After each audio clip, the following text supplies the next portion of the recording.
Hello mga palangga, sa 2 cups lang po na harina ay meron na po tayong pangpares po ng ating kape sa tuwing umaga. To this video ay gagawa po tayo ng 2 cups na pandesal kaya simulan na po natin. So dito meron po ako dito mga putol ng ating toasted. Gawin po natin itong breadcrumbs or bread powder. Pwede natin itong durugin gamit pong ating rolling pin at pwede din natin itong papinuhin gamit po yung ating food processor. Kung wala naman kayong mga toasted bread mga palangga na pwede ninyong gawing breadcrumbs ay pwede kayong gumawa ng tinapay na matatabang like munay, tostirin po ninyo at durugin. Yung bread powder ko na ito ay hindi natin ito mauubos sa 2 cups po natin na harina. Kunti lang po yung makukuha natin dito, marami pa po itong matira, marami pa po itong magagamitan. So dito sa ating pandesal dough, meron po tayo ditong 2 cups ng ating bread flour. Pwede kayong gumamit ng all-purpose flour, 1 teaspoon 1 teaspoon ng ating rock salt, 2 tablespoon ng ating brown sugar, at half cup ng ating tubig.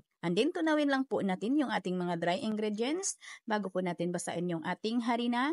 At maglagay po tayo dito ng 3 tablespoon ng ating mantika. At maglagay tayo dito ng 2 tablespoon ng ating margarine at 2 tablespoon ng ating powdered milk at 1 teaspoon ng ating vanilla extract. And then masahin lang po natin yan hanggang sa mag-well combine yung ating mga ingredients sa ating harina. At masahin lang natin ito ng mga 7 to 10 minutes hanggang sa kuminis yung ating dough.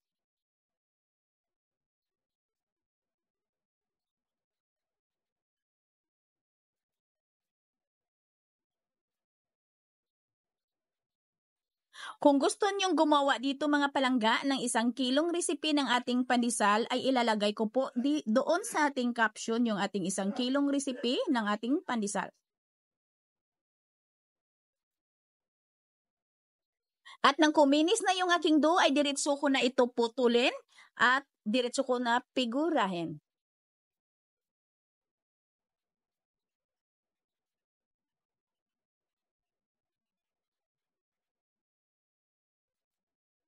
At pagkatapos ay paalsahin lang natin ito ng 2 hanggang 3 oras hanggang sa umalsa na siya talaga mga palangga hanggang sa magdouble na po yung sizes ng ating pandesal.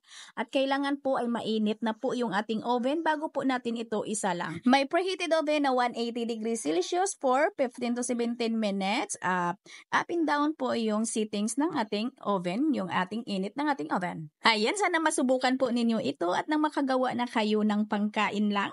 Hanggang dito lang, ito po muli ang inyong Kainday Tinapay. Maraming salamat at bye-bye!